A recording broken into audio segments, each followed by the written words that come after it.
तो मैं उनको फाइनली बुला ही लेता हूँ इस डिबेट में। विनोद जी, आप बताइए कि उत्तर प्रदेश में एक पूर्वांचल में आप एक बदला हुआ माहौल देख रहे हैं, इसको आप किस तरह से एनालिसिस करते हैं? दूसरा, क्या आप ये मानते हैं कि ये चुनाव भारतीय जनता पार्टी के गठबंधन, सपा के गठबंधन के इर्द गिर्द कंसोलिडेट ज़्यादा हो रहा है, और दूसरे दलों की इसमें क्या भूमिका है, और उत्तर प्रदेश का चुनाव किधर जा रहा है? देखिए ब्रजेश जी, सबसे पहले तो मैं बकार साहब की हिम्मत की दाद दूंगा कि उन्होंने जो है, आपने उनको घेरने की बहुत कोशिश की, लेकिन वो हर सवाल का बड़े होशियारी सर एक जगह मैंने फंसा लिया है, अब मैं उसका खुलासा नहीं करना चाहता। एक सवाल पे फंसा लिया हूँ। नहीं, आपने फंसा लिया और मैं समझ भी गया उसको जहाँ आपने फंसाया है जी। एक अच्छे पत्रकार का यही काम है कि सामने वाले से बात निकलवा ले। लेकिन असली बात यह है कि उत्तर प्रदेश का चुनाव जो है, मुझे जो लगता है, जो मैं यहाँ से देख रहा हूँ, भी उत्तर प्रदेश थोड़ा बहुत आना जाना हुआ है, लेकिन ज़्यादा घूमूंगा तो और पता लगेगा। आप तो वहाँ बैठे हुए लखनऊ में, आप ज़्यादा बेहतर तरीके से देख पा रहे हैं। लेकिन मुझे लगता है ये बात सही है कि एक तरफ भारतीय जनता पार्टी, उसका गठबंधन जिसमें अनुप्रिया पटेल का अपना दल और संजय निषाद की निषाद पार्टी शामिल है मुख्य रूप से, और दूसरी तरफ समाजवादी पार्टी का जो गठबंधन बन रहा है राष्ट्रीय लोकदल के साथ, या ओम प्रकाश राजभर की सुभाषपा पार्टी के साथ, और कह रहे हैं एक दो पार्टियां और हो सकता है शिवपाल जी की पार्टी भी शामिल हो जाए, तो मुख्य लड़ाई इनके बीच में दिखाई पड़ रही है।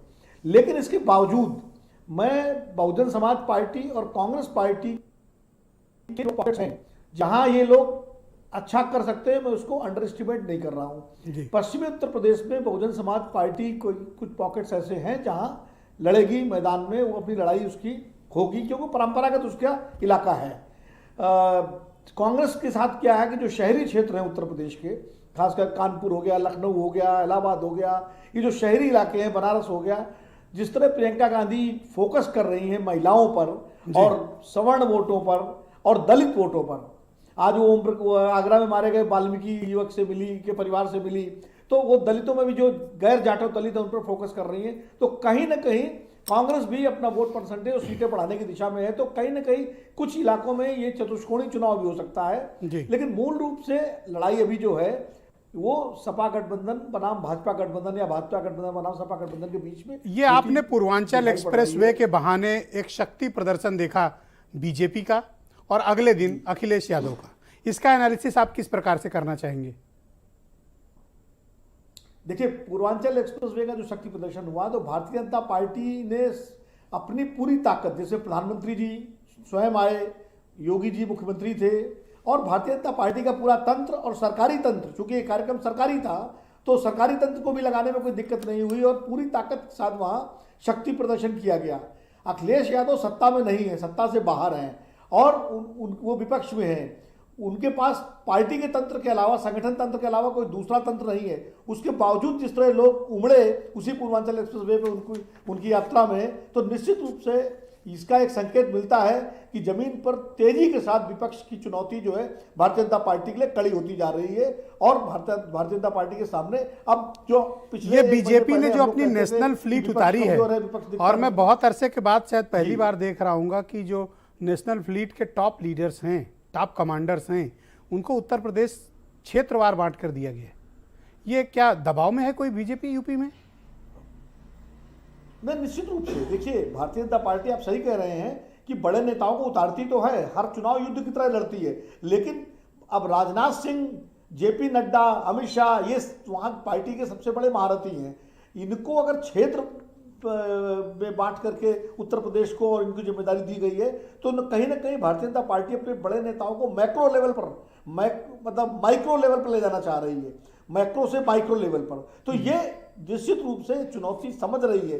देखिए, भारतीय जनता पार्टी जो है उसके पास पूरा संघ का तंत्र है, उसके अनुषांगिक संगठन जो संघ के उनका तंत्र है, सरकारी तंत्र का फीडबैक है, तो सारा फीडबैक सब लेकर के उसको कहीं ना कहीं चुनौती तो महसूस हो रही है। और उसको एक अनुमान ये भी है भाजपा का, जो दिल्ली में बैठ करके हम लोग बात करते हैं, वो ये मानते हैं निजी बातचीत में कि जैसे जैसे विपक्ष का कैंपेन बढ़ रहा है वैसे वैसे चुनौती कड़ी हो रही है। पश्चिमी उत्तर प्रदेश में जिस तरह किसान आंदोलन है उसका असर है, जो पुराना इनका जो 2013 का जो प्रभाव था, इसकी वजह से जाट किसान जो है भाजपा के साथ एक मुश्त आ गए थे, वो बिखरता दिख रहा है। तो कहीं ना कहीं महंगाई का मुद्दा है, कोरोना मैनेजमेंट का को लेकर के जो तमाम सारे सवाल हैं और बहुत सारे मुद्दे हैं, उनको लेकर के जो विपक्ष अब मुद्दे बना रहा है। अब अखिलेश यादव ने देखिए दो चीजें बड़ी महत्वपूर्ण की है। एक तो उन्होंने अपनी रैलियों में महंगाई और तमाम मुद्दों के साथ साथ पिछड़ों की राजनीति का जो है खुल के जो है मुद्दा उठाना शुरू किया है। उन्होंने जाति जनगणना की मांग करनी शुरू कर दी है और वो अंबेडकर नगर की रैली हो या वो गोरखपुर का कार्यक्रम हो या वो मुजफ्फरनगर का हो, हर जगह उन्होंने पिछड़ों को, गैर यादव पिछड़ों को आगे लाना शुरू किया है। अब ये ओमप्रकाश राजभर, रामचल राजभर, ये लालजी वर्मा, राजा रामपाल या तमाम सारे जो है गैर यादव पिछड़े नेता जिस तरह से समाजवादी पार्टी के साथ जुड़े हैं, तो जो मुलायम सिंह यादव के जमाने में जो एक कॉम्बो बनता था पिछड़ों का, जो भारतीय जनता पार्टी ने 2017 में बनाया था अपने साथ, उसको अखिलेश यादव दोबारा बनाने की कोशिश कर रहे हैं। और इसीलिए वो, चूंकि भारतीय जनता पार्टी ने, खासकर अमित शाह जी ने ये कहा है कि 2024 में अगर मोदी जी को प्रधानमंत्री फिर बनवाना है तो योगी जी को 2022 में मुख्यमंत्री बनाना होगा। ऑल राइट सर, बहुत शुक्रिया। मैं नेक्स्ट राउंड में आपके बाकी विचारों को लेता हूँ। बहनों भाइयों, हमने